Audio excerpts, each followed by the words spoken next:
साहित्य सभा तहन तुलुज साहित्य परिषद चेक खातिर गठन होना चेक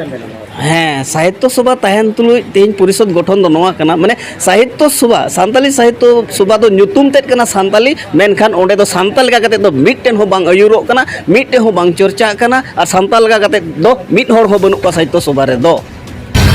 ओना खातिर तीन साहित्य परिषद तैयार हुई कना जेमन सानताल लगा कते सानामा चर्चा मा और सानताला उपरुम साहेब तलाते सदरो मा कारण साहेब रगे लई दाय मिटटेन मानमी जुदी आया हड़म खन जीवी उडुक चला ताया उनी दोय गुजुआ ठीक उनका कान गया जे मिटटेन जिदा जुदी साहेब बांग ताहेना उनी जो दोय गज गया ओना उद्देश्य कते के तीन साहित्य परिषद दो गठन हुई कना जे सानताल साहेब जेमन जाजुक जियड़ ताहेना और बांखान मालटो अवस्था रे मेना ओना मालटो अवस्था खन बांचाव लगिद गे तीन साहित्य परिषद तो तैयार हुई कना इया उपरुम दो सुनील मुर्मू भारत जाकात सानताल पठुआ गावता सेंट्रल कमिटी असिस्टेंट सेक्रेटरी तिहिन बैसी रे सेलेद दोन मेन किया जे तिहिन नय भारत जाकात सानताल पठुआ गावता साव सावते सानताली साहित्य परिषद सेंट्रल कमिटी साव सावते तिहिन नोडे को ताहे कना सेलेद रे हिंदू सानताल लेगा रुकिया बैसी संगेल अभियान और मिड गोटेन आतोरेन बुद्धिजीवी को ताहे कना और तिहिन नुकु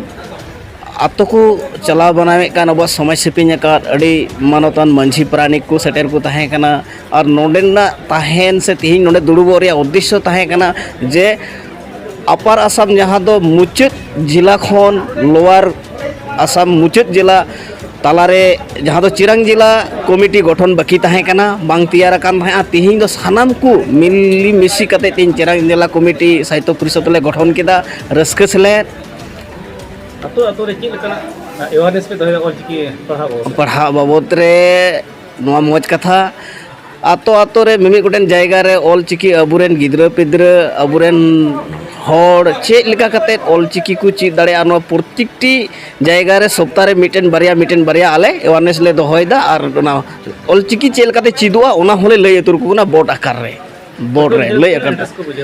जखन लय हुआ ओनारे जखन को बुझ तिय दाड़िया कना संगे संगे तो मेनदा नोआ चीज लगी दो अड़ी अलगा गया और अड़ी रस्क गया और बुझो का में उनको मिटन रस्क तैयार कना जे अबु लहा रिया मिटन उपाय दो निय कान गया जे अबुआ परसिते जखन बोन ऑल पढ़ा ताहो लेखान आर जत लेका अबु अड़ी उसरा समय सावता खन एहब काते अबु बुन डेवलप दाड़िया अबु सनाम लेकाना ठाव रे बुन सेंसेटर दाड़िया सिकनत अरी तलाते अब समाज अरी हो अड़ी मज मार्शल मेन काते उनको मिटन रस्क उनकान तैयार कना निजेरा गो परसिते ऑल पढ़ाव लेन खान जहाँ लेका रस्क बुझा माने सानामा हारा बुरुआ आई ए हमाय हारा बुरु कान गे समाज सावता हो हारा बुरु तोरा कना ओना मिटन रस्क उनकन तैयार कना केवल जे कटी गिदरे जदी एटा स्कूल चला एटा भाषा ते रोड खान मांग रे भाषा चीज जरूर एनखान नोआ ते ऑल पढ़ाव खान ओने चो अबुरेन गुरु गोंके लई का जुदी सेना एम मेने खान परसी मांग सेनाय ताम परसी सेना मेने खान ऑल मांग सेनाय ताम उनी गिदरे जुदी एटा भाषाते ऑल पढ़ा लगे चला मांग उनी परसी सेना लगावया ताले ओने परसी सेना लगे उनी गिदरे तिना आझाट पड़ावया मिटन सानताल गिदरे मिटन असमिया मीडियम रे स्कूले चलाय ओड़ा रे सानताली ते रोड़ाय स्कूल रे असमिया ते रोड़ाय तो उनी गिदरे भाषा चीज लगे तिना आझाट पड़ावया तीन रे परसी सेनाय तीन रे ऑले सेनाया उनी गिदरे के जुदी सानताली ते आया गो आड़ंग ते जुदी पढ़ावाय ताहले खान तिना अलगाते हारा बुरुआय उनी गिदरे ओड़ा रे हो और स्कूल रे हो आया गो परसी ते ऑल पढ़ाव लेन कान ओने जे अबुरेन गुरु गोंके के लय का आय से हपड़ाम कोगे को मेन का जे इंगेन तोरे जहां गुण मेना किरिन तोरे तो बांग जन्म परसी रे जहां दाड़े मेना एटा परसी रे तो बांग तो ओनकाना हपड़ाम को लय तो कता हारा बुरु लगी दो जे अपनारा परसी रे दाड़े दो मेना नितो जहां ऑलचिकी मिशन मेनते हम